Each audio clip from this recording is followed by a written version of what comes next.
Ya, memperhatikan pergerakan harga batu bara beberapa waktu dekat ini dapat dikatakan fluktuasi harganya sangatlah tinggi. Di mana harga batu bara sempat mengalami penguatan yang luar biasa, namun perlahan justru mulai berbalik arah dan mengalami pelemahan karena sejumlah sentimen di dalamnya. Lalu sebenarnya ada fenomena apa begitu di dalam harga batu bara ini? Selengkapnya akan kita ulas bersama di pagi ini dalam Batu Bara Dihina Tapi Didamba.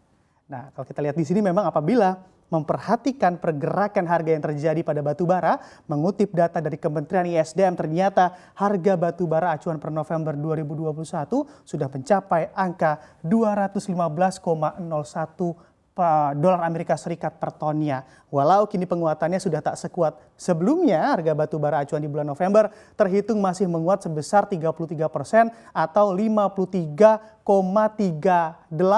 dolar Amerika Serikat per ton dibandingkan harga batu bara acuan pada bulan Oktober 2021 yang sebesar 161,63 dolar Amerika Serikat per ton. Melihat sejumlah penyebab utama yang mempengaruhi penguatan harga pada batu bara ini diawali dari meningkatnya permintaan batu bara oleh China pada beberapa waktu lalu atau Tiongkok gitu ya. Yang mana kita ketahui bersama prinsip pasar, yakni apabila permintaan naik tentu akan mempengaruhi harga atau menjadi pemicu kenaikan harga barang tersebut. Begitu pula sama halnya yang terjadi pada batu bara yang harus mengalami kenaikan harga sangat signifikan karena China membutuhkan batu bara lebih banyak untuk melewati masa musim dinginnya saat ini. Selain itu, faktor cuaca ekstrim yang terjadi di sejumlah negara juga membuat bukan hanya China yang membutuhkan lebih banyak energi untuk dapat melalui musim dingin dengan aman.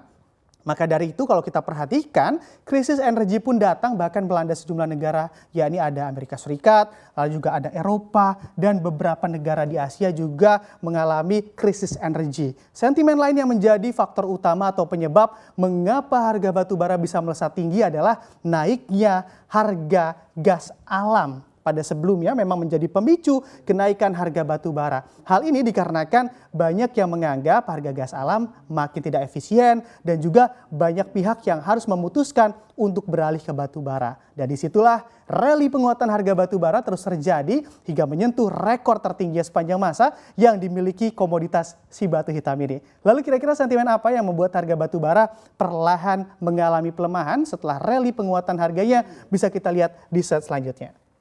Nah, kalau kita lihat di sini memang bicara terkait penyebab melemahnya harga batu bara yang terjadi di beberapa pekan ini adalah datang dari China juga, begitu ya, mengamati sentimennya. Ternyata China dapat dikatakan menjadi negara yang membuat harga batu bara naik signifikan, sekaligus juga membuat harga batu bara perlahan anjlok dan juga mengalami pelemahan. Nah, ini mengapa begitu ya? Hal ini hal ini dikarenakan China juga berusaha untuk menekan harga batu bara agar tak terus melanjutkan penguatannya dengan membanjiri pasar dengan pasokan ataupun pasokan batu bara yang dimiliki agar batu bara melimpah sehingga harga batu bara perlahan anjlok. Diketahui China juga melakukan peningkatan produksi batu baranya setelah berhasil melalui gangguan di sejumlah wilayah utama penghasil batu bara begitu di China karena adanya sejumlah kendala mulai dari faktor cuaca hingga adanya pembatasan sosial akibat dari penyebaran ataupun peningkatan penyebaran COVID-19 di China ataupun di wilayah tersebut. Selain itu,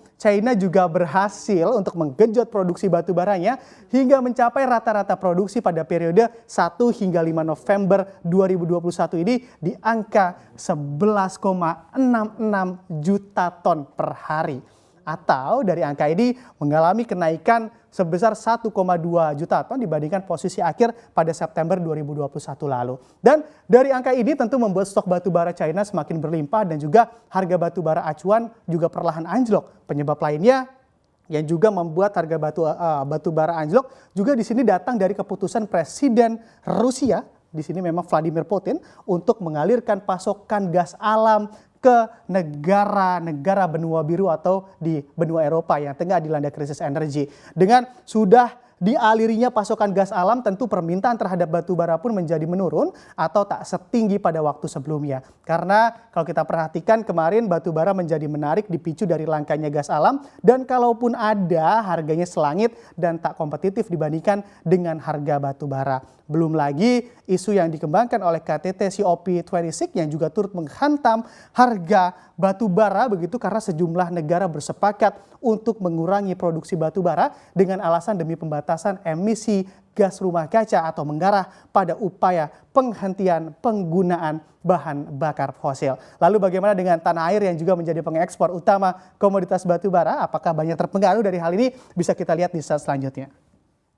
Nah, kalau kita perhatikan di sini memang dengan adanya peningkatan harga batu bara beberapa waktu lalu, tentu tiap-tiap pihak akan berlomba mengambil cuan sebesar-besarnya pada momentum tersebut. Dan juga begitupun dengan Indonesia yang ternyata setelah diinvestigasi oleh PLN begitu ya, ditemukan terdapat banyak perusahaan batu bara yang tidak memenuhi dari DMO batu bara untuk PLTU ataupun memenuhi kewajibannya dalam memasok batu bara guna kebutuhan dalam negeri alias Domestic Market Obligation atau DMO. Nah, di sini memang adapun hal ini juga dapat dilihat dari realisasi penyerapan DMO batu bara dari pemegang perjanjian karya pengusahaan pertambangan batu bara hingga Oktober kalau kita lihat di 2021 ini hanya berada di angka 41,77 juta ton saja dari kewajiban alokasi DMO ini ataupun alokasi DMO sebesar 66,06 juta ton.